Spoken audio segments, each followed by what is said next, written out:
Bismillahirrahmanirrahim. Assalamualaikum warahmatullahi wabarakatuh. Innal hamdalillah nahmaduhu wa nasta'inuhu wa nastaghfiruhu wa natubu ilayh wa na'udzu billahi min shururi anfusina wa sayyiati a'malina. May yahdihillahu fala mudilla lahu wa may yudlil fala hadiya lahu. Wa ashhadu an la ilaha illallah wahdahu la syarika lahu wa ashhadu anna Muhammadan 'abduhu wa rasuluhu la nabiyya ba'da. يا أيها الذين آمنوا اتقوا الله حق تقاته ولا تموتن إلا وأنتم مسلمون يا أيها الناس اتقوا ربكم الذي خلقكم من نفس واحدة وخلق منها زوجها وبث منهما رجالا كثيرا ونساء واتقوا الله الذي تساءلون به والأرحام إن الله كان عليكم رقيبا يا أيها الذين آمنوا اتقوا الله وقولوا قولا سديدا يصلح لكم أعمالكم ويغفر لكم ذنوبكم ومن يطع الله ورسوله فقد فاز فوزا عظيما أما بعد فإن أصدق الحديث كتاب الله وخير الهدى هدى محمد صلى الله عليه وسلم وشر الأمور محدثاتها فإن كل محدثة بدعة وكل بدعة ضلالة وكل ضلالة في النار إخواني في الله وأخواتي في الدين أعزني الله وإياكم. Alhamdulillah, pada malam hari ini kita masih diberi kesempatan oleh Allah Subhanahu wa taala untuk berkumpul dalam rangka mengagungkannya, dalam rangka mengagungkan Allah Subhanahu wa taala, dalam rangka saling ingat mengingatkan dalam ketakwaan kepada Allah Subhanahu wa taala. Dan pada kesempatan yang berbahagia ini saya akan membicarakan sebuah ibadah yang agung, yaitu ibadah bersyukur kepada Allah Subhanahu wa taala. Al-Imam Ibnu Qayyim rahimahullah berkata, al-imanu nisfan. Sungguhnya iman itu dua perkara. Nisfus sabr wa nisfus syukur. Setengahnya adalah bersabar dan setengahnya adalah bersyukur. Karena kita tahu bahwasanya seorang hamba tidaklah keluar dari dua kondisi ini. Entah dia diberi kenikmatan oleh Allah Subhanahu wa taala dan diwajibkan baginya untuk bersyukur kepada Allah, ataukah dia sedang diuji oleh Allah Subhanahu wa taala dan dia dituntut untuk bersabar dalam menghadapi ujian tersebut. Dan dua-duanya, ya, kesulitan dan kemudahan, kekayaan dan kemiskinan, kesehatan dan penyakit, dua-duanya ujian dari Allah Subhanahu wa taala. Jangan sampai kita salah sangka dan menyangka bahwasanya yang namanya ujian adalah kesulitan hidup, kemiskinan, penyakit. Tidak.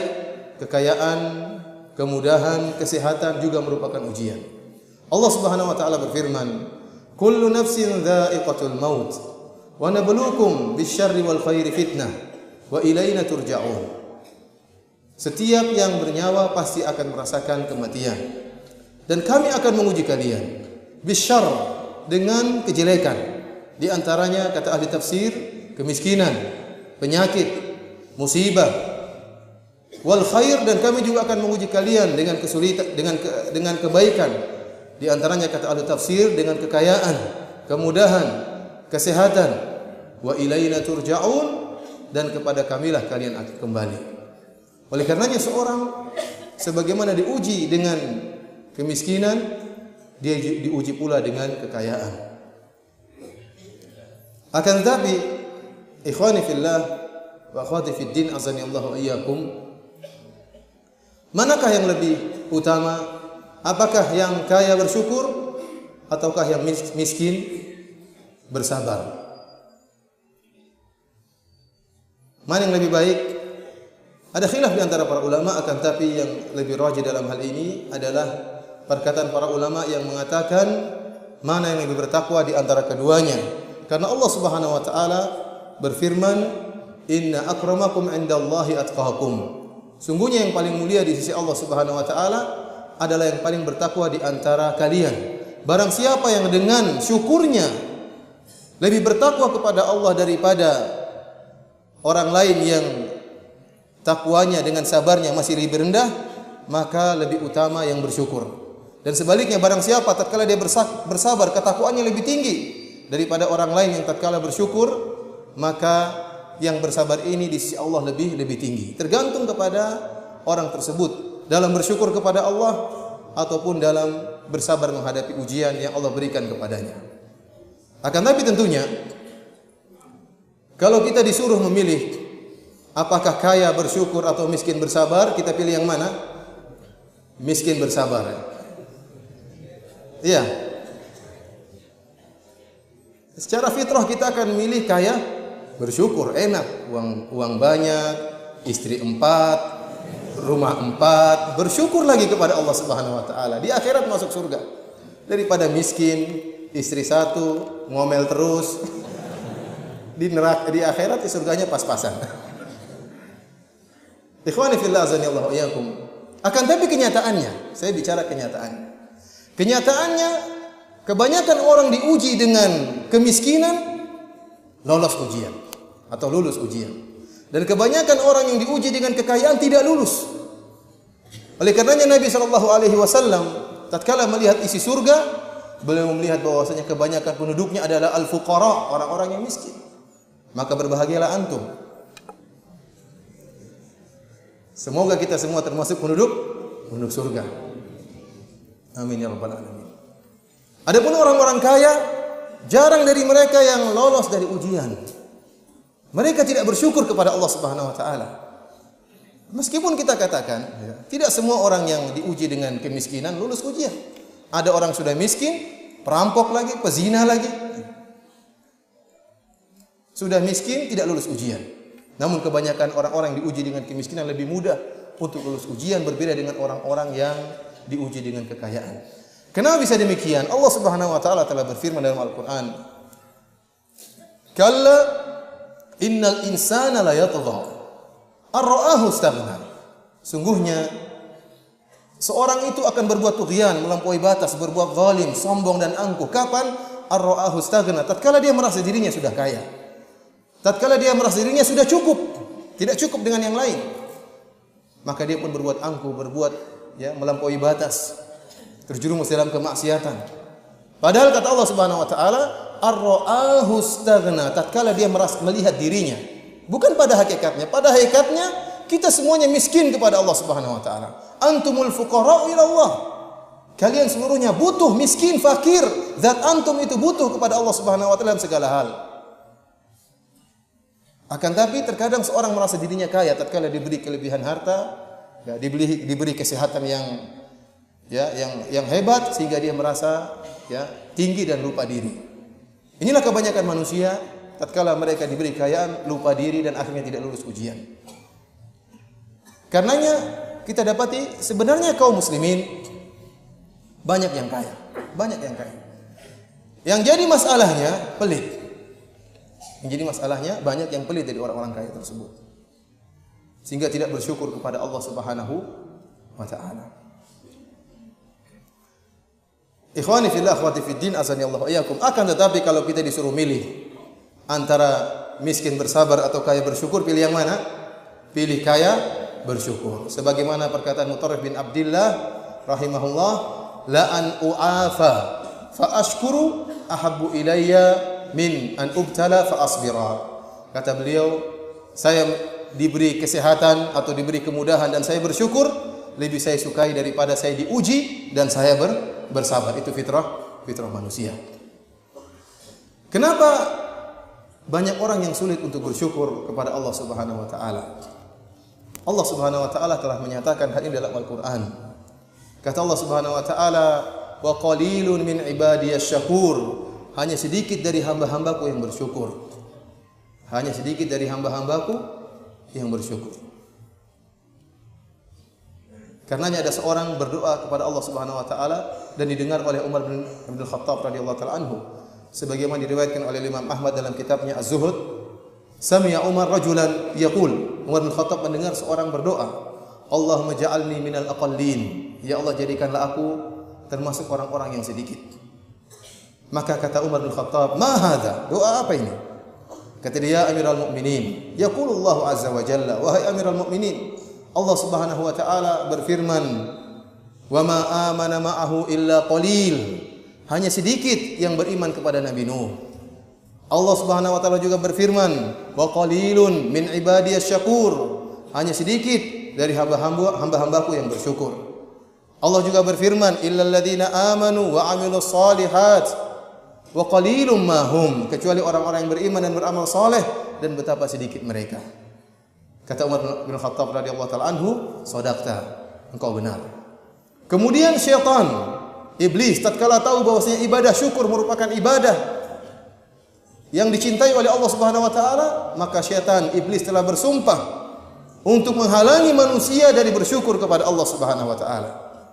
Iblis pernah mengatakan, "Tsumma la'atiyannahum min baini aydihim wa min khalfihim wa an aymanihim wa an syama'ilihim wa la tajidu aktsarahum syakirin." Kata iblis laknatullah alaihi, dia pernah bersumpah, sungguh-sungguh aku akan mendatangi mereka dari arah depan mereka, dari arah belakang mereka, dari kanan mereka, dari kiri mereka. Wala tajidu aktsarahum syakirin, dan Allah, ya Allah, engkau akan dapati kebanyakan mereka tidak bersyukur. Dan iblis telah menjalankan sumpahnya dan telah membuktikan sumpahnya.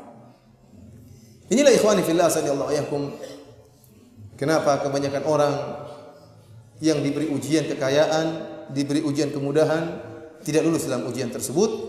Ya. Dan kita berdoa kepada Allah Subhanahu wa taala, semoga Allah menjadikan kita termasuk orang-orang yang sedikit yang bersyukur kepada Allah Subhanahu wa taala. Allah Subhanahu wa taala dalam banyak ayat memerintahkan kita untuk bersyukur. Di antaranya firman Allah Subhanahu wa taala, "Fadhkuruni adzkurkum washkuruli wa la takfurun." Ingatlah aku, maka aku akan mengingat engkau, dan bersyukurlah kepadaku, ya. Wa la takfurun, dan janganlah kalian ingkar kepada nikmat yang aku berikan kepada engkau. Allah Subhanahu wa taala juga mengatakan, memerintahkan orang-orang yang beriman, washkuru lillahi in kuntum iyyahu ta'budun, dan bersyukurlah kalian kepada Allah Subhanahu wa taala jika kalian beribadah kepada Allah Subhanahu wa taala. Hanya beribadah kepada Allah Subhanahu wa taala. Bahkan Allah Subhanahu wa taala menyebutkan bahwasanya Allah menciptakan kita agar kita bersyukur kepada Allah Subhanahu wa taala. Wallahu akhrajakum min butuni ummahatikum la ta'lamuna syai'an wa ja'ala lakumus sam'a wal absara wal af'idata la'allakum tashkurun. Dialah Allah Subhanahu wa taala yang telah mengeluarkan kalian dari perut ibu kalian dalam keadaan kalian tidak mengetahui apa-apa. Kemudian Allah Subhanahu wa taala menjadikan bagi kalian penglihatan, pendengaran dan hati, la'allakum tashkurun, semoga kalian bersyukur. Kemudian Allah Subhanahu wa taala menyebutkan, bahkan Allah memerintahkan kita bertakwa agar kita bersyukur. Allah Subhanahu wa taala berfirman, "Wa laqad nasarakumullahu bi Badri wa antum adillah, fattaqullaha la'allakum tashkurun." Dan sungguh Allah Subhanahu wa taala telah menolong kalian tatkala dalam perang Badar dan jumlah kalian sedikit. Fattaqullah, bertakwalah kalian kepada Allah, la'allakum tashkurun, semoga kalian bersyukur kepada Allah Subhanahu wa taala. Bahkan Allah Subhanahu wa taala memerintahkan para nabi untuk bersyukur. Nabi Musa alaihissalam diperintahkan oleh Allah untuk bersyukur. Allah Subhanahu wa taala berfirman, "Ya Musa, inni istafaituka 'alan nasi bi risalati wa bi kalami, fakhudh ma ataituka wa kum minasyakirin." Wahai Musa, sungguhnya aku telah memilih engkau dengan risalahku, engkau dijadikan rasul. Wa bi kalami, yaitu Allah Subhanahu wa taala berfirman langsung, berbicara langsung dengan Nabi Musa. Wa kum minasyakirin, jadilah engkau termasuk orang-orang yang bersyukur. Nabi sallallahu alaihi wasallam bersabda, "Liyattakhidh ahadukum qalban syakiran wa lisanan dzakiran wa zawjatan tu'inuhu ala amril akhirah." Hendaknya salah seorang dari kalian menjadikan hatinya senantiasa bersyukur kepada Allah Subhanahu wa taala, dan menjadikan lisannya senantiasa berzikir kepada Allah Subhanahu wa taala, dan mengambil istri yang bisa membantu dia dalam urusan akhirat. Bagaimanakah cara kita bersyukur kepada Allah Subhanahu wa taala? Para ulama menyebutkan bahwasanya syukur kepada Allah Subhanahu wa taala bisa dilakukan dengan 3 hal, atau harus dilakukan dengan 3 hal, karena syukur berkaitan dengan ibadah hati, ibadah lisan, dan juga ibadah jawarih. Pertama dengan hati, yaitu kita mengakui bahwasanya segala kenikmatan yang ada pada kita semuanya dari Allah Subhanahu wa taala. Allah Subhanahu wa taala berfirman, "Wa ma bikum min ni'matin faminallah." Kenikmatan apa saja yang kau dapatkan dari Allah Subhanahu wa taala. Ya ayuhan nas udhkuru ni'matallahi 'alaikum. Hal min khaliqin ghairullahi yarzuqukum minas sama'i wal ard. La ilaha illahu fa anna tufakun. Kata Allah Subhanahu wa taala, wahai manusia, ingatlah nikmat yang Allah berikan kepada kalian. Apakah ada Tuhan lain yang berikan kenikmatan kepada kalian dari langit dan bumi? La ilaha illahu. Tidak ada Tuhan kecuali Allah Subhanahu wa taala. Oleh karenanya seorang tatkala mengucapkan zikir petang, dia mengatakan a'udzu abu'u bi nikmatika alayya. Aku mengakui nikmat yang Engkau berikan kepadaku wahai Allah. Dan ibadah hati ini mengakui segala nikmat dari Allah Subhanahu wa taala. Ini sangat penting dan ini ibadah yang agung. Ibadah yang tidak ada melihat ibadah ini kecuali Allah Subhanahu wa taala. Saya jadi teringat dengan kisah Uwais Al-Qarani rahimahullah yang Nabi sallallahu alaihi wasallam dalam Sahih Muslim mengatakan, khairut tabi'in Uwais Al-Qarani. Sebaik-baik tabi'in adalah Uwais Al-Qarani. Yang kata para ulama, Uwais Al-Qarani adalah tabi'in terbaik secara mutlak. Lebih baik daripada para ulama tabi'in seperti Hasan Al-Basri. Uwais Al-Qarani lebih top, lebih baik. Daripada Sa'id bin Musayyib yang ahli tafsir, Uwais Al-Qarani lebih baik daripada mereka berdua. Sampai-sampai Nabi sallallahu alaihi wasallam memerintahkan Umar bin Khattab radhiyallahu taala anhu untuk meminta agar Uwais mendoakan Umar. Oleh karenanya setelah Rasulullah SAW wafat, Umar bin Khattab radhiyallahu taala anhu, jika datang amdad min ahli Yaman, ada pasukan perang yang datang dari negeri Yaman, maka Umar bin Khattab selalu bertanya, afikum Uwais, apakah di antara kalian ada orang yang bernama Uwais? Akhirnya Umar bin Khattab radhiyallahu taala anhu bertemu dengan Uwais, kemudian dia menyebutkan sifat-sifat yang pernah disebutkan oleh Nabi sallallahu alaihi wasallam tentang Uwais Al-Qarani. Di antaranya dia berbakti kepada ibunya, dan di antaranya bahwasanya dulu dia punya penyakit baros, penyakit albino. Kulitnya semua putih. Kemudian dia berdoa kepada Allah dan disembuhkan oleh Allah Subhanahu wa taala, illa maudhi'a qadri dirham. Kecuali ada ukuran sekeping dirham di pusarnya yang belum sembuh. Dan itu sengaja diminta oleh Uwais Al-Qarani. Uwais Al-Qarani, tatkala dia berdoa kepada Allah Subhanahu wa taala untuk disembuhkan penyakitnya, dia minta agar Allah Subhanahu wa taala menyisakan seukuran sekeping dirham di pusarnya agar tidak sembuh. Kenapa? Agar dia senantiasa mengingat nikmat Allah Subhanahu wa taala kepadanya. Dia tidak lupa dengan kesehatan yang Allah berikan kepadanya. Jika dia melihat bekas penyakitnya, dia senantiasa bersyukur kepada Allah Subhanahu wa taala. Ini ibadah hati. Yang orang tidak melihat kita tatkala kita bersyukur dengan hati kita mengakui ya fadlun minallah, mengakui karunia Allah Subhanahu wa taala. Akan tapi Allah Subhanahu wa taala mengetahuinya dan malaikat mencatatnya. Yang pertama adalah bersyukur dengan hati. Yang kedua, bersyukur dengan lisan. Ini juga penting. Allah Subhanahu wa taala Rabb, Tuhan kita senang dipuji. Ingin agar kita memujinya, ingin agar kita mengagungkannya dalam setiap hal, dalam setiap kondisi. Maka jangan malu-malu dan jangan ragu-ragu untuk memuji Allah Subhanahu wa taala. Lihatlah bagaimana Nabi sallallahu alaihi wasallam memuji Allah Subhanahu wa taala dalam segala hal, dalam segala kondisi. Tatkala bangun tidur, dari mulai bangun tidur sampai kembali ke tempat tidur. Nabi sallallahu alaihi wasallam tatkala bangun tidur apa doanya? Alhamdulillahilladzi ahyana ba'da ma amatana wa ilaihin nusyur. Segala puji bagi Allah yang menghidupkan kami setelah mematikan kami, dan kepada Allah kami tempat kembali.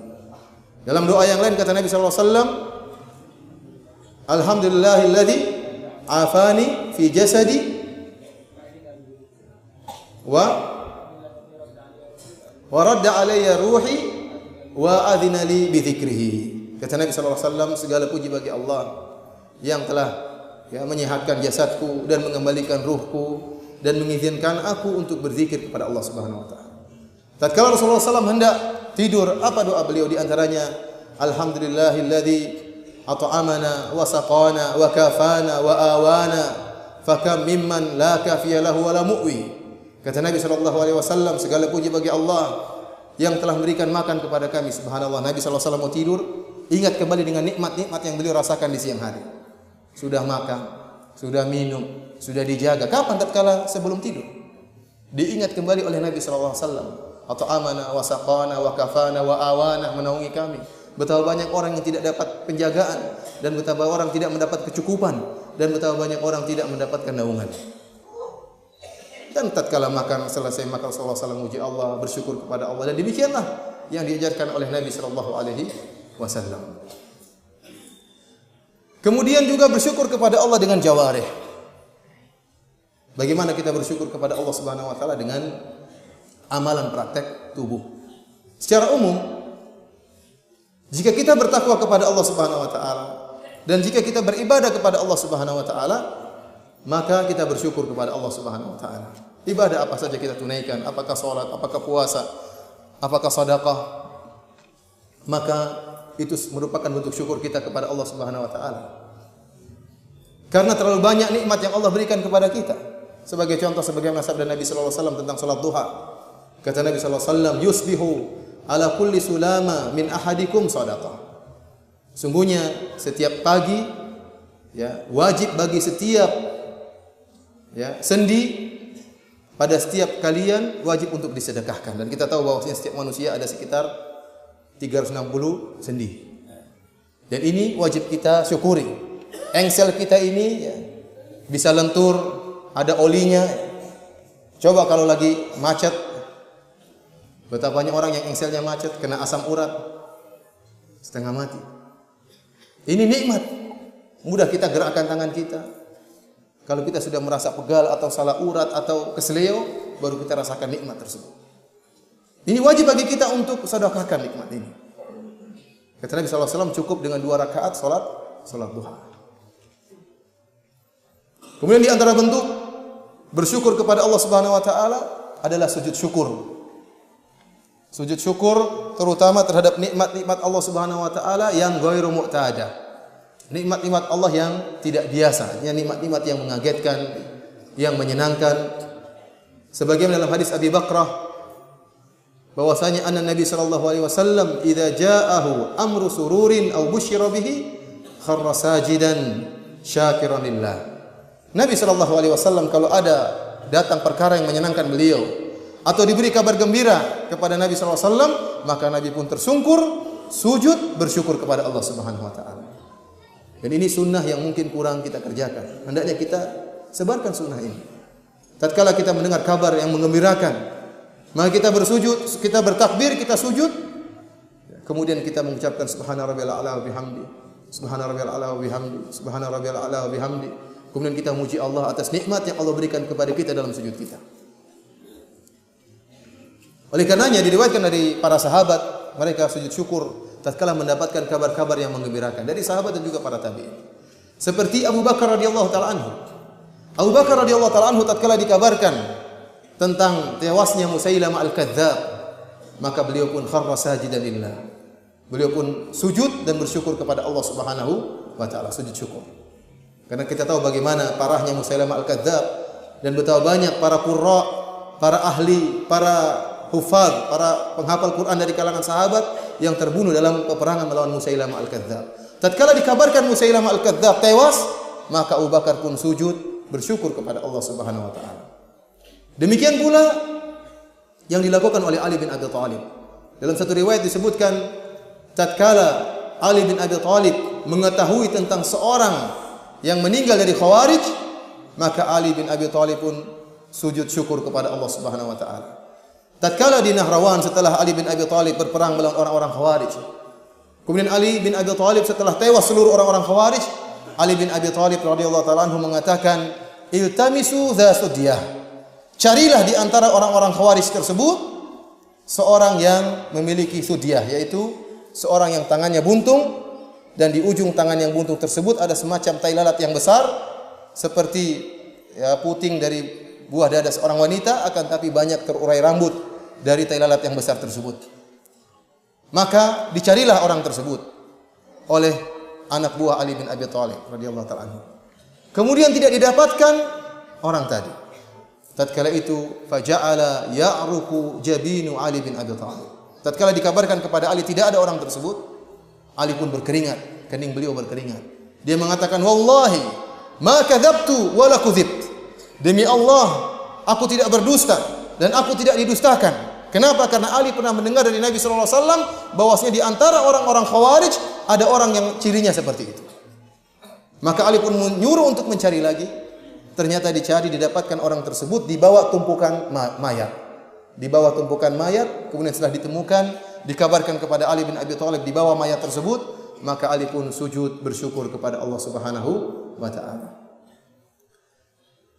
Demikian juga tatkala Ka'ab bin Malik radhiyallahu taala anhu diterima taubatnya oleh Allah Subhanahu wa taala karena terlambat tidak ikut dalam perang Tabuk, maka dia pun sujud bersyukur kepada Allah Subhanahu wa taala. Demikian juga Hasan al-Basri tatkala dikabarkan tentang matinya Hajjaj bin Yusuf Ats-Tsaqafi, maka dia pun sujud bersyukur kepada Allah Subhanahu wa taala. Oleh karenanya ikhwan, ini di antara ibadah yang agung jika kita mendapatkan kabar yang menggembirakan kita. Apakah lahirnya anak kita atau ada keberhasilan yang kita dapatkan, ada keberhasilan dakwah yang kita dengar, ada sesuatu yang menyenangkan hati kita, maka kita bersyukur dengan bersujud kepada Allah Subhanahu wa taala satu sujud, kemudian kita puji Allah dalam sujud tersebut. Di antara bentuk bersyukur kepada Allah Subhanahu wa taala dengan anggota tubuh adalah menampakkan nikmat Allah pada diri kita. Ada seorang yang datang kepada Nabi SAW memakai pakaian yang kusam. Maka Nabi SAW heran melihat orang ini. Nabi SAW bertanya, "Hal ataka Allahu malan?" Apakah Allah berikan engkau harta? Kata dia, "Ya Rasulullah, saya punya harta ini dan ini dan ini." Kata Nabi SAW, "Idza ataka Allahu malan, falyura atharuhu." Kalau seandainya Allah memberikan engkau harta, maka tampakkanlah bukti daripada nikmat tersebut. Jangan pakai pakaian yang usang. Sudah punya hotel 5, sudah punya istri 4, masih pakai motor butut. Kenapa? Zuhud. Zuhud apa pelit? Dia pelit tapi dibalik berdalil dengan zuhud. Ini tidak boleh. Tampakkan nikmat Allah tersebut pada dirinya. Karena ikhwan, ada sebagian orang yang sangat pelit. Sampai-sampai Al-Jahid menulis kitab yang diberi judul Al-Bukhala, orang-orang pelit. Sebutkan cerita tentang orang-orang pelit. Di antaranya ada orang kaya yang sangat pelit. Ingin didakwahi oleh seorang yang miskin. Orang miskin ini mengundang orang kaya tadi agar dia sadar supaya enggak pelit. Karena kita tahu pelit itu ada 2 tingkatan. Tingkatan yang rendah, pelit terhadap orang lain. Tingkatan yang paling parah, pelit pada diri sendiri. Sama diri sendiri apa? Pelit. Maka orang miskin ini pun mengundang orang kaya tadi dan diberi makanan yang banyak untuk menunjukkan bagaimana meskipun saya miskin, saya tidak pelit seperti kamu. Tapi dia tidak sadar, dia makan banyak kemudian sampai kekenyangan. Karena mumpung gratis pikirannya. Setelah itu saking kekenyangan dia pun muntah. Tatkala dia muntah, dia menangis. Yang miskin tanya, "Kenapa Anda menangis?" Kata dia, "Rugi nih, sudah keluar lagi rugi." Katanya. Saking pelitnya keluar pun dia menangis. Ini subhanallah ya. Orangnya pelit luar biasa, muntah saja dia menangis. Sampai yang menjadi masalah, kalau dia menyiksa dirinya sendiri masih mending. Dia menyiksa istrinya, yang ikut menderita istrinya, anak-anaknya ikut menderita. Sampai ada kasus di kejadian di Arab Saudi, ada seorang yang anak-anaknya marah sama bapaknya. Kenapa? Tatkala bapaknya meninggal ketahuan ternyata uangnya banyak. Sementara selama ini hidup mereka pas-pasan. Mereka tahu ternyata bapak saya selama ini apa? Pelit. Yang jadi masalah istrinya ikut menderita, anak-anaknya ikut menderita. Sampai anak tahu ada seorang, subhanallah, ada orang yang mau berobat saja dia enggak mau keluarkan uang, padahal uangnya miliaran. Dia disuruh untuk berobat. Dia lagi di Jakarta, lagi terkena penyakit jantung. Dianjurkan kepada dia untuk berobat di Jakarta, dekat. Kata dia mahal di Jakarta. Saya ingin berobat di kota lain. Akhirnya mau naik pesawat sudah meninggal dunia sebelum sampai di tempat lain. Nah, pelit sama dirinya. Karena ikhwani fil azani Allah yakum. Di antara bentuk rasa syukur kepada Allah Subhanahu wa taala adalah kita menampakkan nikmat yang Allah berikan kepada kita. Orang yang tidak menampakkan nikmatnya dan selalu menampakkan dirinya miskin dan miskin, setiap ditanya mengeluh terus, ini orang yang kufur, ingkar kepada nikmat Allah Subhanahu wa taala. Menampakkan pada orang lain agar dikasihani, padahal sudah berkecukupan, agar diberi oleh orang lain atau agar dikasihani oleh orang lain, agar tidak dimintai sedekah oleh orang lain, dia sembunyi-sembunyikan seakan-akan dia juga sangat butuh. Ini orang ingkar kepada nikmat Allah Subhanahu wa ta'ala. Tidak boleh demikian. Akan tetapi tatkala seorang ingin menampakkan nikmat Allah kepada dia pun tidak boleh berlebih-lebihan.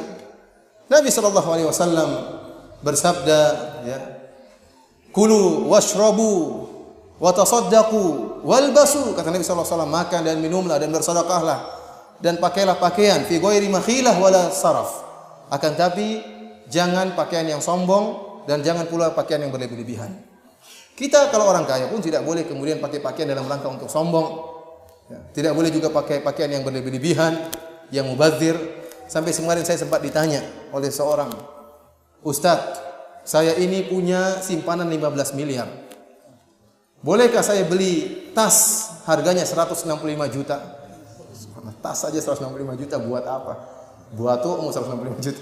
Terlalu mahal 165 juta buat apa? Bilang saya punya 15 miliar, tapi 165 juta buat apa? Ditanya oleh Allah Subhanahu wa taala.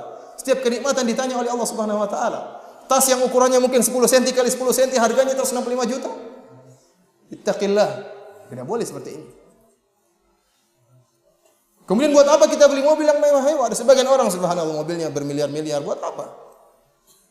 Dan ingat, seorang yang memakai pakaian yang terlalu mahal, pakai mobil yang terlalu mahal, akan mewariskan dalam hatinya kesombongan, dan ini tidak bisa dia hindari.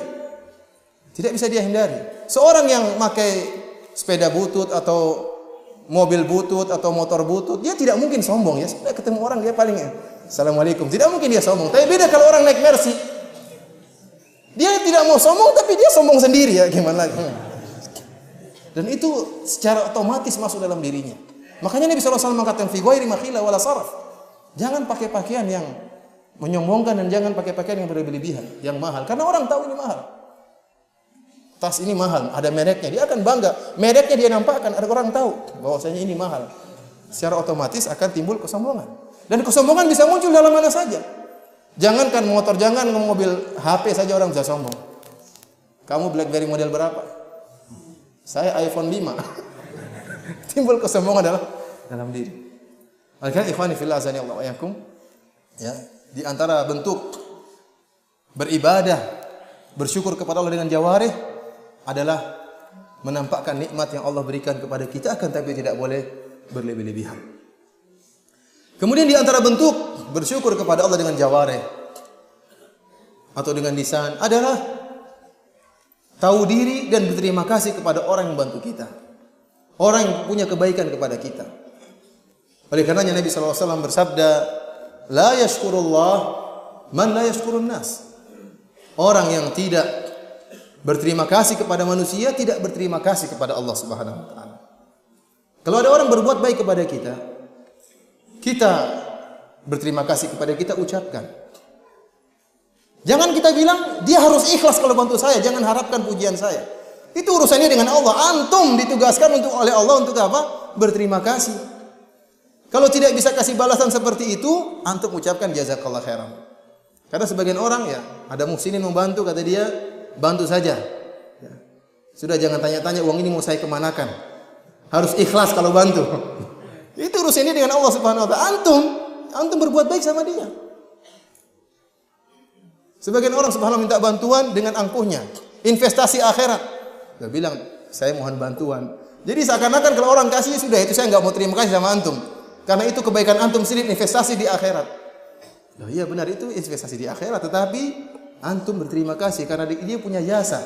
Dan Allah merintahkan kita untuk mengenal jasa orang lain.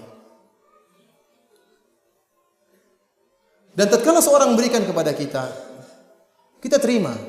Jangan kemudian kita akhirnya juga mencari aib-aib barang tersebut. Orang kasih kita barang, oh ini barang ini jelek, barang ini kekurangannya dan macam-macam. Ini merupakan bentuk tidak berterima kasih kepada manusia. Dan barang siapa yang tidak berterima kasih kepada manusia, tidak berterima kasih kepada Allah Subhanahu wa taala. Ikhwani fillah wa akhwati fid din, azani Allah wa iyyakum. Ada perkara-perkara yang membantu kita untuk bersyukur kepada Allah Subhanahu wa taala. Di antaranya ikhwan,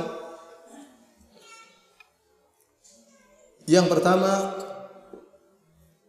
adalah kita berusaha melihat orang-orang yang lebih rendah daripada kita dalam masalah dunia. Kata Nabi sallallahu alaihi wasallam, Unzuru ila man huwa asfala minkum wa la tanzuru ila man huwa a'la minkum atau wa la tanzuru ila man huwa fawqakum fa innahu ajdaru alla tasdaru ni'matallah. Kata Nabi sallallahu alaihi wasallam, lihatlah kepada orang yang lebih rendah daripada engkau dan janganlah kalian melihat kepada yang lebih tinggi daripada kalian dalam masalah dunia. Karena hal ini lebih mudah untuk menjadikan kalian menghargai dan tidak meremehkan karunia Allah kepada kalian. Karena seorang kalau melihat ke atas terus tidak akan pernah puas. Akan tapi seorang jika kemudian dia misalnya diuji oleh Allah Subhanahu wa taala, dia melihat masih banyak orang yang lebih sakitnya lebih parah. Kalau diberi anugerah rumah yang sederhana, dia lihat masih banyak orang masih belum punya rumah. Sehingga dengan demikian dia bisa merasakan betapa besar nikmat Allah yang Allah berikan kepada dia. Ini yang pertama, selalu memandang ke bawah dalam masalah dunia agar kita bersyukur kepada Allah Subhanahu wa taala. Yang kedua, menghitung-hitung nikmat Allah Subhanahu wa taala. Mengingat-ingat nikmat Allah Subhanahu wa taala. Allah Subhanahu wa taala berfirman, "Wa ataakum min kulli ma sa'altumuh wa in ta'uddu ni'matallahi la tuhsuha."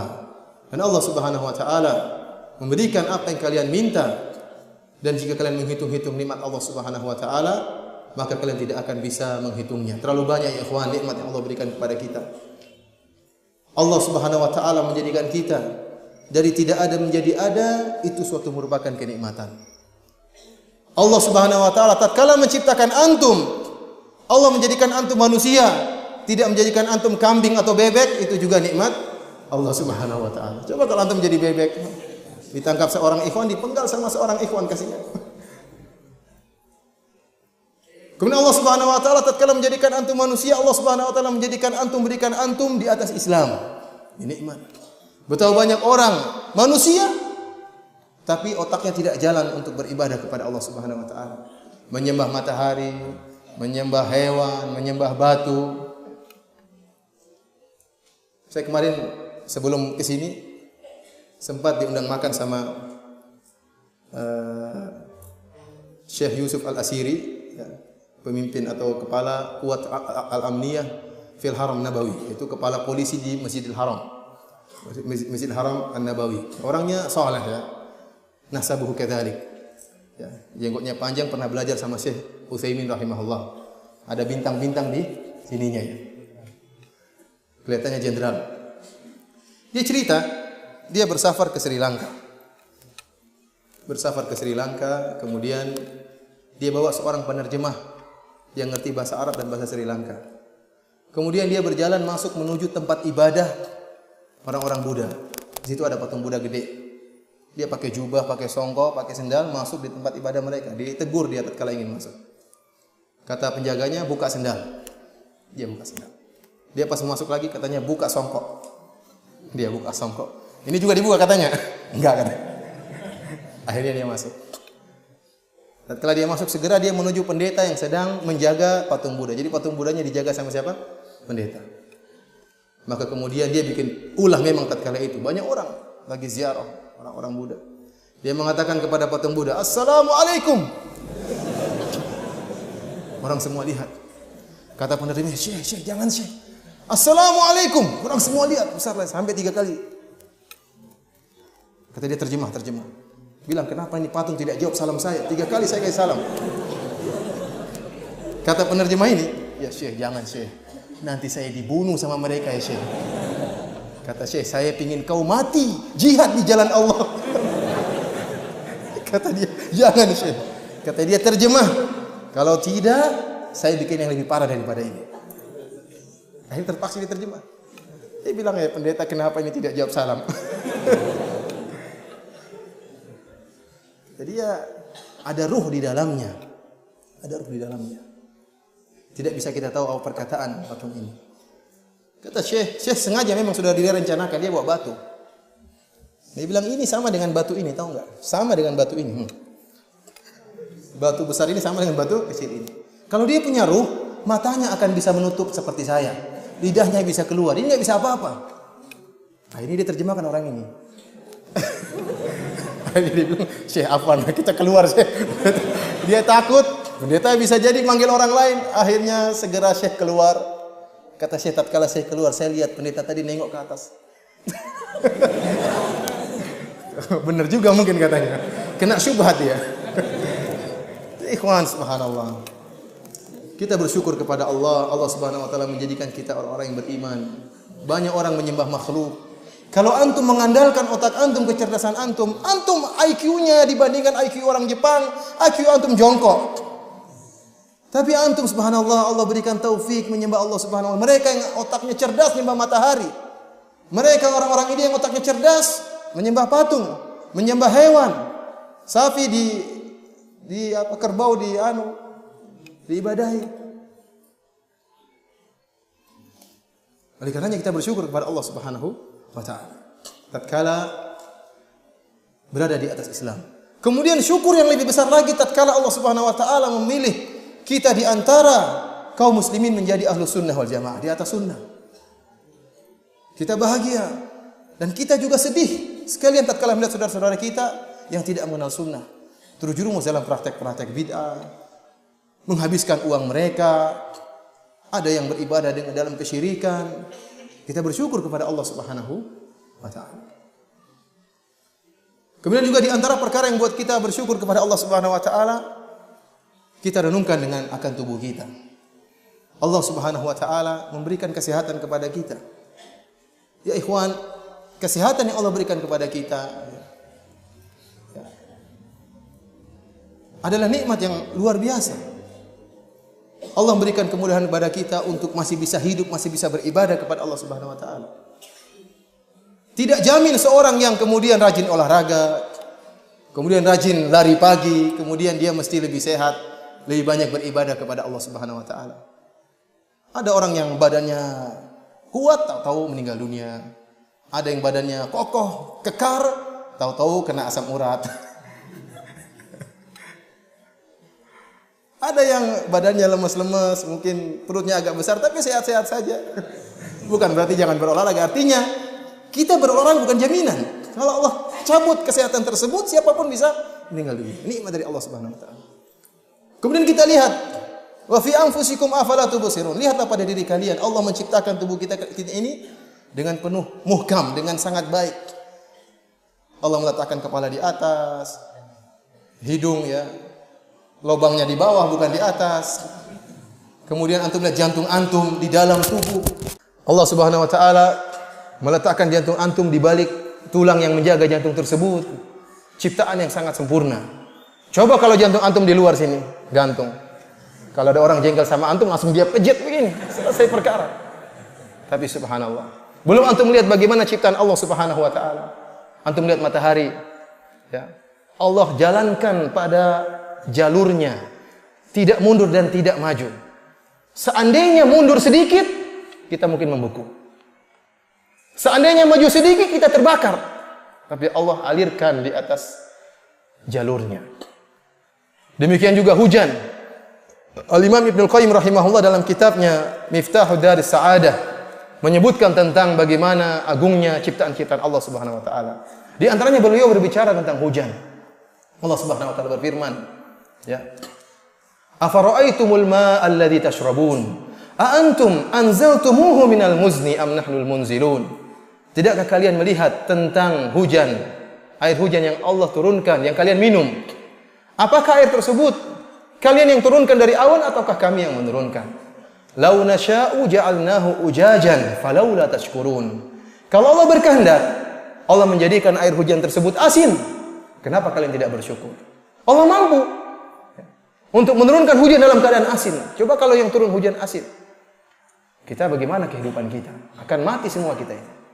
Dan antum lihat bagaimana hujan, kata Ibnu Qayyim rahimahullah. Hujan diturunkan oleh Allah Subhanahu wa taala tetesan-tetesan.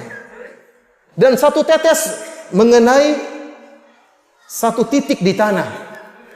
Tetesan hujan tersebut tidak berkumpul di atas. Coba kalau berkumpul 10 meter kali 10 meter saja, kemudian baru jatuh, waduh mampus kita. Tapi subhanallah satu tetes tidak bersatu, di bawah sudah jatuh tanah, baru kemudian jadi danau, jadi sungai. Terlalu banyak karunia Allah Subhanahu wa taala kepada kita, dan terlalu banyak kenikmatan yang kita lupakan. Oleh karena ikhwani fil azanillahu wa iyyakum, Hendaknya kita bersyukur kepada Allah Subhanahu wa taala. Dan di antara perkara yang sangat penting yang bisa membuat kita bersyukur kepada Allah Subhanahu wa taala, berdoa kepada Allah Subhanahu wa taala. Agar kita termasuk orang-orang yang bersyukur. Rasulullah sallallahu alaihi wasallam pernah berkata kepada Mu'adz bin Jabal radhiyallahu ta'ala anhu. Kata Nabi sallallahu alaihi wasallam, "Ya Mu'adz, wallahi inni la uhibbuk." Wahai Mu'adz, demi Allah aku sangat cinta kepada engkau wahai Mu'adz. Ini itu penekanan. Sungguhnya aku la uhibbuk. Sungguh-sungguh benar aku cinta kepada engkau wahai Mu'adz. Ini mukaddimah yang Rasulullah berikan kepada Mu'adz agar Mu'adz bin Jabal perhatian dengan apa wasiat Nabi sallallahu alaihi wasallam. Kata Nabi sallallahu alaihi wasallam, "Fala tad'anna fi duburi kulli salatin taqul Allahumma a'inni ala dzikrika wa syukrika wa husni ibadatik." Jangan sekali-sekali engkau tinggalkan wahai Mu'adz di setiap akhir salat agar engkau berdoa, "Ya Allah, a'inni ala dzikrika, bantulah aku untuk bisa mengingat engkau, berzikir kepadamu. Wa ala syukrika, dan untuk bersyukur kepada engkau ya Allah. Wa husni ibadatik, dan bisa beribadah kepada engkau dengan baik." Seakan-akan tatkala Nabi sallallahu alaihi wasallam mengatakan, "Inni la uhibbuk." Sungguh aku sangat mencintai engkau wahai Mu'adz. Karenanya, jangan sekali-sekali kau tinggalkan doa ini. Di antara konsekuensi kecintaan Nabi sallallahu alaihi wasallam kepada Mu'adz, Nabi mengajarkan doa yang sangat penting. Yang isi doa tersebut, Allahumma a'inni ala dzikrika. Ya Allah, bantulah aku untuk bisa mengingat engkau. Dan ini bentuk syukur. 3 perkara ini, mengingat Allah, ibadah dengan baik, bersyukur kepada Allah, sungguhnya merupakan praktek dari bersyukur kepada Allah Subhanahu wa taala. Oleh karena jangan sekali-sekali meninggalkan doa ini dan jangan sekali-sekali meremehkan doa ini. Ucapkan doa tersebut dengan penuh penghayatan. Banyak orang yang berdoa tapi tidak ada penghayatan. Yang kita inginkan berdoa dengan penghayatan agar kita menjadi orang-orang yang bersyukur. Kemudian lihat bagaimana doanya Nabi Sulaiman alaihissalam. Nabi Sulaiman seorang nabi pun masih berdoa kepada Allah agar diilhamkan rasa syukur. Tatkala Nabi Sulaiman melihat semut berbicara, dia fatabassama dhahikan min qawliha wa qala rabbi auzi'ni an ashkura ni'mataka allati an'amta alayya. Nabi Sulaiman alaihissalam tersenyum tatkala melihat semut berbicara, kemudian dia berkata, "Ya Allah, berilah taufik kepadaku, ilhamkanlah aku agar aku bisa bersyukur kepada Engkau." Subhanallah, seorang nabi minta agar diilhamkan untuk bersyukur. Bagaimana dengan kita? Bagaimana dengan kita yang imannya jauh dengan para nabi? Oleh karenanya disebutkan dalam riwayat tatkala Abdurrahman bin Auf tawaf di Ka'bah. Kemudian di samping beliau ada Sa'id bin Jubair, seorang tabi'in. Sa'id bin Jubair tidak mengenal siapa Abdurrahman bin Auf. Kemudian Sa'id bin Jubair mendengar Abdurrahman bin Auf dalam doanya selama tawaf, dia mengatakan, "Allahumma qini syuha nafsi." Ya Allah, lindungilah aku dari rasa pelit. Ya Allah, lindungilah aku dari rasa pelit. Senantiasa dia berdoa dengan doa tersebut. Ya Allah, Allahumma qini syuha nafsi. Ya Allah, lindungilah aku dari rasa pelit. Terbetik dalam hati Sa'id bin Jubair, ini kenapa Abdurrahman kok berdoa agar dilindungi dari rasa pelit? Ini orang ini siapa? Kalau kita lihat ada orang berdoa seperti ini, seakan-akan orang ini sangat pelit sekali. Kok doanya supaya tidak pelit, supaya tidak pelit? Ternyata dikabarkan bahwasanya itu adalah Abdurrahman bin Auf, seorang yang sangat suka bersedekah, sangat dermawan. Beliau tidak ingin kaya raya, tapi Allah menjadikan dia kaya. Kenapa? Semakin bersedekah Allah tambah rezekinya. Sampai dia mengatakan, "Lau rafa'tu hajaran," kalau saya angkat sebuah batu, saya akan dapati di bawahnya emas atau perak. Kenapa? Terus bersedekah, Allah berikan rezeki kepada dia. Namun selama dia bersedekah dan terus bersedekah, dia tidak merasa pede dan tidak merasa saya orang yang bersyukur kepada Allah. Bahkan dia merasa pelit, masih pelit dan masih kurang bentuk syukurnya kepada Allah Subhanahu wa taala. Sehingga dia berdoa, "Ya Allah, jauhlah aku dari rasa pelit." Ada sebagian orang yang jadi, Masya Allah sudah bangun masjid. Saya sudah ini, seakan-akan dia sudah top dalam bersyukur kepada Allah Subhanahu wa taala. Oleh karena ikhwani fillah azanillahu wa iyyakum, kita berdoa kepada Allah Subhanahu wa taala, semoga Allah menjadikan kita termasuk orang-orang yang bersyukur kepada Allah Subhanahu wa taala. Yang terakhir, di antara perkara-perkara yang merupakan faedah bersyukur kepada Allah Subhanahu wa taala. Ketahuilah ikhwan, tatkala Allah merintahkan kita bersyukur, tidak ada manfaat yang Allah raih dari kita. Wa man syakara fa inna ma yashkuru li nafsihi. Barang siapa yang bersyukur, maka dia sungguhnya bersyukur untuk dirinya sendiri. Wa man kafara fa innallaha ghaniyyun karim. Allah tidak butuh dengan orang yang ingkar. Kamu kafir silakan.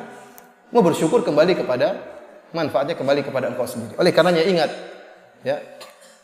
Sabda Nabi sallallahu alaihi wasallam dalam berdiskusi kata Allah Subhanahu wa taala, "Lau anna awwalakum wa akhirakum wa insakum wa jinnakum kanu ala qalbi atqa rajulin minkum ma zada fil mulki syai'an."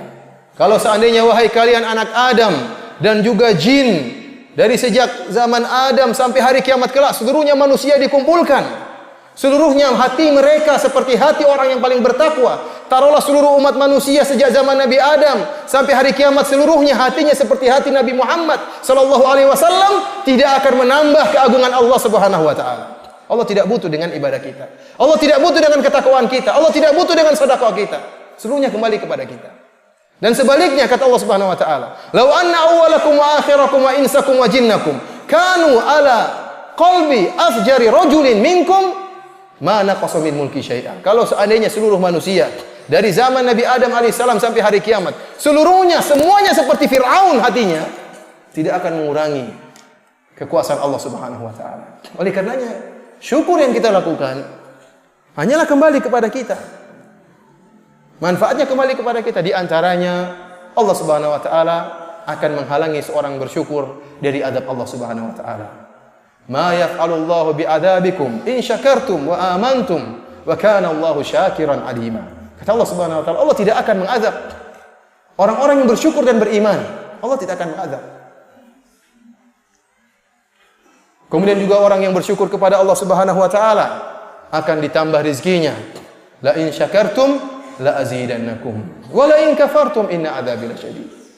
Barang siapa yang bersyukur kepada Allah Subhanahu wa taala, maka Allah akan tambah rezekinya. Kemudian barang siapa yang bersyukur kepada Allah, dia akan meraih ridha Allah Subhanahu wa taala. Nabi sallallahu alaihi wasallam bersabda, "Innallaha la yarda an 'abdihi idza akala al-aklah fayahmadahu 'alaiha aw syariba asy-syarbata fayahmadahu 'alaiha." Sungguhnya Allah Subhanahu wa taala ridha kepada hambanya yang tatkala dia makan kemudian dia memuji Allah Subhanahu wa taala, dan tatkala dia minum maka dia memuji Allah Subhanahu wa taala. Orang yang senantiasa memuji Allah Subhanahu wa taala, bersyukur kepada Allah Subhanahu wa taala, maka dia akan meraih keridhaan Allah Subhanahu wa taala. Demikianlah ikhwani fillah azanillahu wa iyyakum apa yang bisa Anda sampaikan tentang ibadah syukur ini. Ibadah yang agung yang kata Imam Ibnu Qayyim rahimahullah, nisful iman, setengah dari iman. Jangan kita lalaikan ibadah ini. Sungguhnya barang siapa yang bersyukur, memiliki hati yang senantiasa nerima, qanaah, maka dia akan hidup berbahagia. Sebagaimana perkataan Al-Imam Asy-Syafi'i rahimahullahu taala, "Idza ma kunta dza qalbin qanu'in fa anta wa malikud dunya sawa'u." Kalau seandainya engkau memiliki hati yang selalu qanaah, terima dengan nikmat yang Allah berikan kepada engkau, maka engkau dan raja dunia sama saja. Sama saja.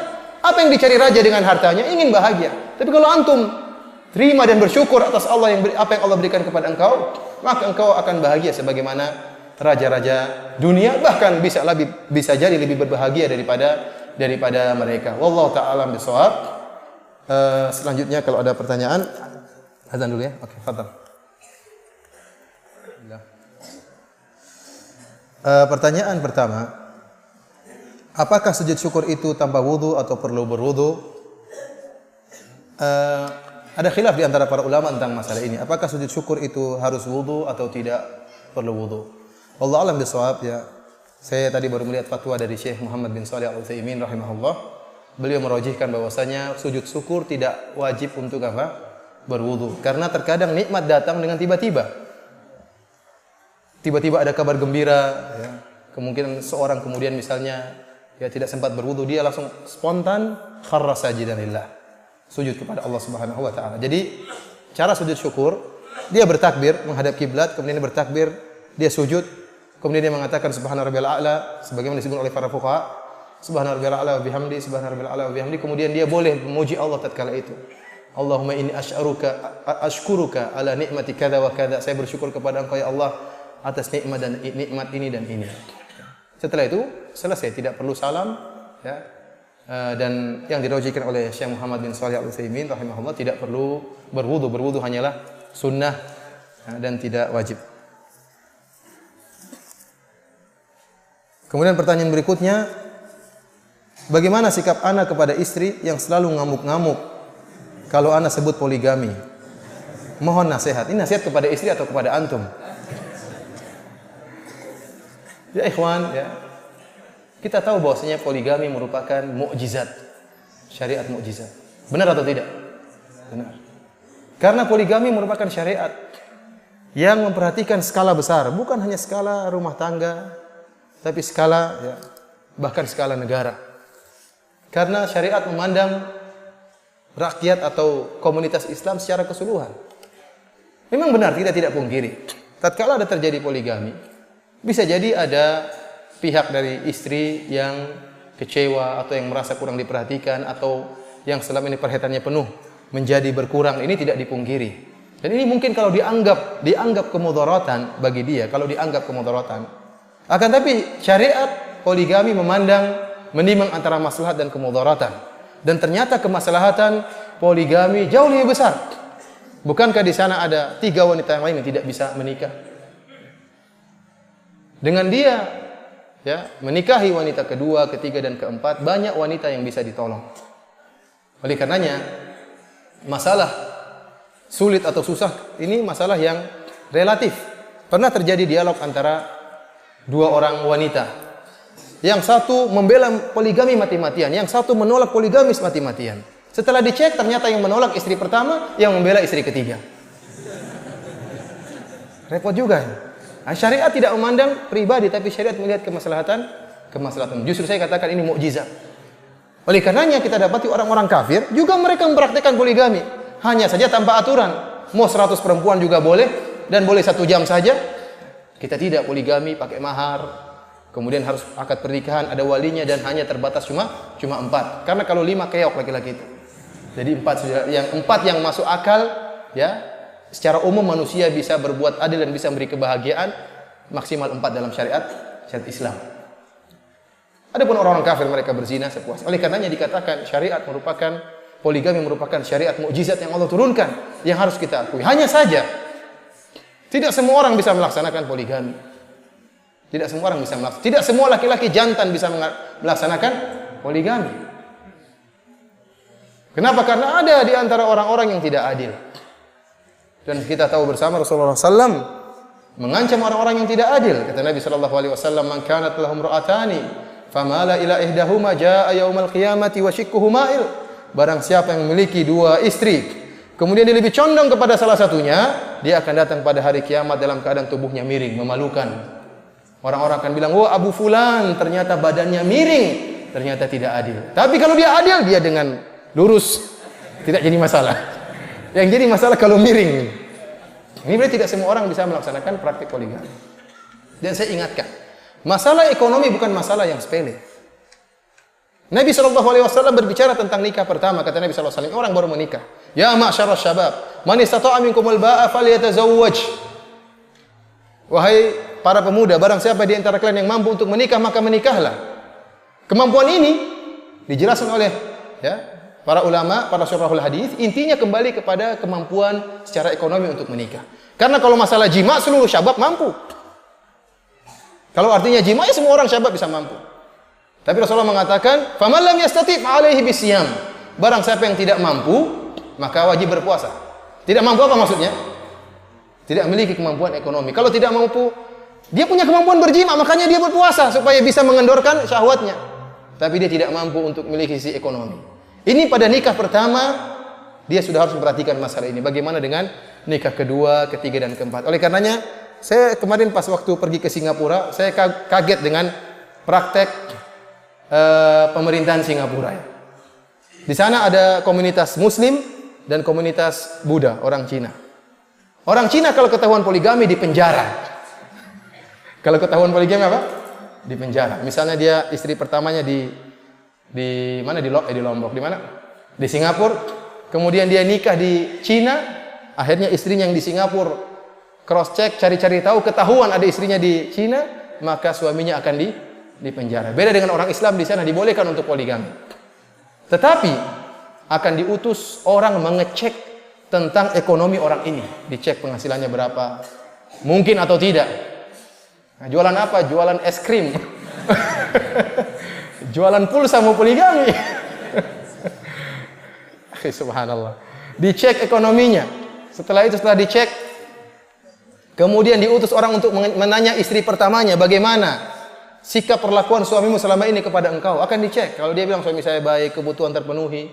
Kalau istrinya mengatakan, oh tidak pernah terpenuhi, ini perlu dicek kembali. Benar nggak perkataan istrinya tadi? Kalau ternyata tidak benar, maka yang dimenangkan perkataan suaminya. Dia boleh berpoligami meskipun istrinya tidak mengizinkan. Ini saya dengar langsung oleh seorang ikhwan yang tinggal di sana, dan dia cerita tentang hal ini.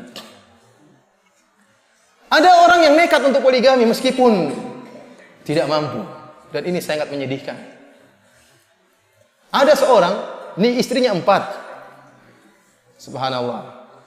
Rumahnya satu atap. Kamarnya disekat-sekat. Istrinya minta cerai, kenapa? Tatkala suaminya bermesraan dengan istri yang lain, terdengar desah-desihnya. Bagaimana dia tidak menderita? Hanya wanita tidak normal saja yang tidak menderita. Makanya kalau sekatnya harus mantap sekatnya. Pasang pengedap suara. Itu tidak mengapa. Tapi kalau tidak ada pengedap suara, kedengaran desah-desihnya, ini mengganggu stabilitas keamanan ini seorang wanita. Ikhwan, ana mengatakan syariat poligami syariat yang jempol, syariat yang mukjizat dari Allah Subhanahu wa taala. Akan tapi kalau seorang hendak praktekkan, maka praktekkan dengan baik. Kenapa? Karena banyak kenyataannya, ikhwan. Payah prakteknya. Sampai ada seorang yang buat dialog antara syair poligami antara suami dan istri. Suaminya mengatakan, wahai istriku, bukankah matahari diciptakan oleh Allah untuk banyak planet? Dan planet yang satu tidak marah dengan matahari tatkala planet lain disinari. Apakah kau ridho kalau saya jadi matahari dan kau menjadi salah satu planet tersebut? Karena kita tadi, sudah jangan banyak omong. Lampu di rumah 5 watt belum dibayar. Mau bicara matahari. Kalau kamu matahari nggak jual, lampu di rumah saja belum dibayar listriknya, kemudian kamu mau jadi matahari. Makanya punya lampu 30 watt, 15 untuk yang satu, 15 yang untuk yang lain. Pas 30 watt. Ikhwani fillah azanillahu wa iyyakum, intinya itu syariat yang mulia, akan tapi tidak semua orang bisa mempraktekannya. Ya, barang siapa yang bisa mempraktekannya silakan. Dan seorang jika ingin poligami, persiapan dengan matang, jangan menyakiti hati istrinya. Sejak awal sudah bilang saya mau poligami. Istrinya menderita terus. Siapkan dirinya, kalau sudah mantap langsung diomongin dengan cara yang baik, diatur secara rapi. Tapi tiap hari saya mau poligami, dites dulu istrinya siap enggak.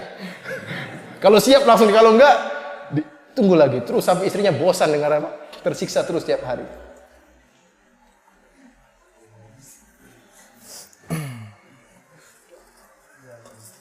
Assalamualaikum Ustaz.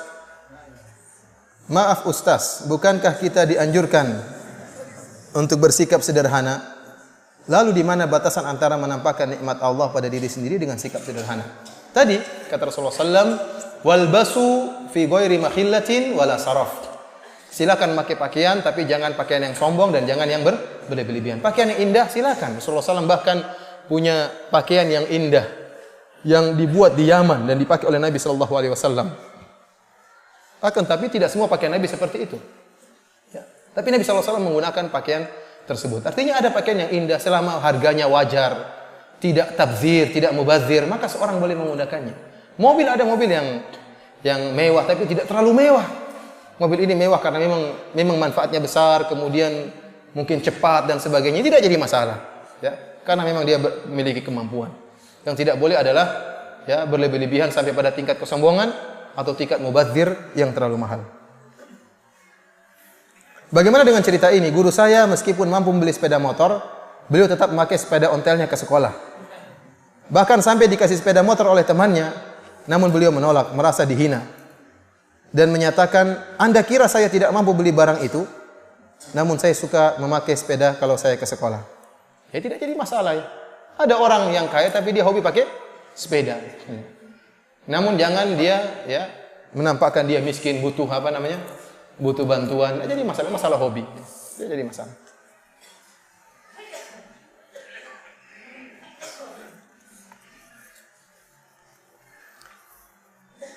Apakah benar jin tidak akan mati sampai hari kiamat? Tidak ada dalil bahwasanya jin tidak akan mati sampai hari kiamat. Tidak ada dalil. Yang ada cuma iblis. Fa'anzirni ila yaumil yub'atsun, ila yaumi yub'atsun. Qala fa innaka minal munzarin. Kata iblis, ya Allah, tangguhkanlah aku sampai hari kiamat. Karena iblis ingin menyesatkan manusia. Oleh karenanya iblis sangat berpengalaman dalam menggoda manusia. Dari zaman dulu sampai sekarang dia masih hidup dan dia tahu bagaimana cara menggoda si fulan, bagaimana menggoda Abu Fulan, bagaimana menggoda ustaz, bagaimana menggoda orang kaya, bagaimana menggoda para wanita. Iblis tahu pengalaman. Oleh karena kita banyak-banyak berta'awuz kepada Allah, berlindung kepada Allah dari godaan iblis. Musuh yang tidak kelihatan, sangat berpengalaman, ya, dan memiliki cara-cara menggoda yang sangat banyak, datang dari depan, belakang, kanan dan kiri. Kalau Allah tidak menjaga kita, tidak akan lolos dari godaan iblis.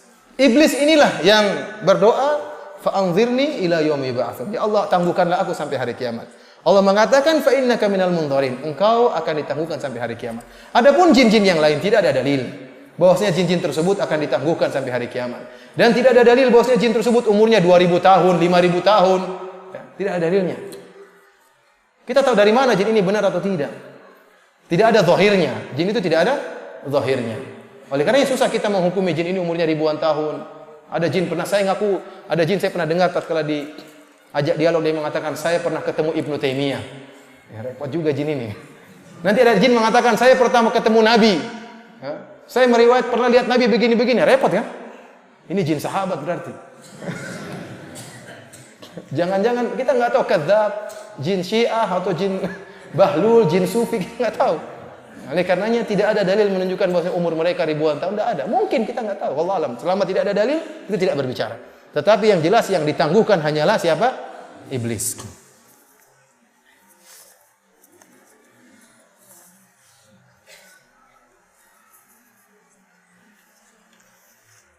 Ustaz, pada saat sekarang ini saya lagi mendapat ujian yaitu tertimpa kemiskinan. Akan tapi saya selalu mencoba untuk bersabar. Mohon nasihatnya Ustaz, bagaimana seharusnya menyikapi musibah ini? Ikhwan, ya, setiap kita diuji oleh Allah Subhanahu wa taala. Ada yang diuji dengan kemiskinan, ada yang diuji dengan kekayaan, ya. Meskipun ujian dengan kemiskinan berat. Akan tapi berusahalah dan berdoalah kepada Allah Subhanahu wa taala. Jangan-jangan kita kurang bertakwa kepada Allah Subhanahu wa taala. Karena Allah berfirman, "Wa may yattaqillaha yaj'al lahu makhraja wa yarzuquhu min haitsu la yahtasib." Barang siapa yang bertakwa kepada Allah, Allah akan berikan dia jalan keluar. Allah akan berikan solusi. Dan barang siapa yang bertakwa kepada Allah, Allah akan berikan dia rezeki dari arah yang dia tidak sangka-sangka. Bangun malam, salat malam.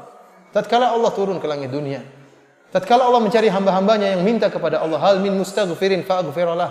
Apakah ada di antara hamba-hambaku yang minta ampun kepadaku, maka aku ampuni dia.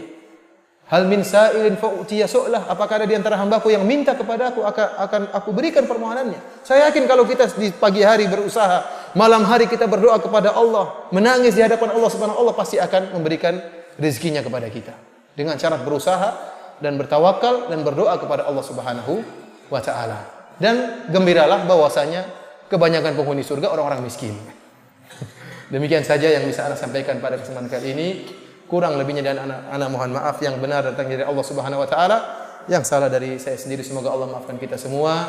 Wabillahi taufik wal hidayah. Assalamualaikum warahmatullahi wabarakatuh.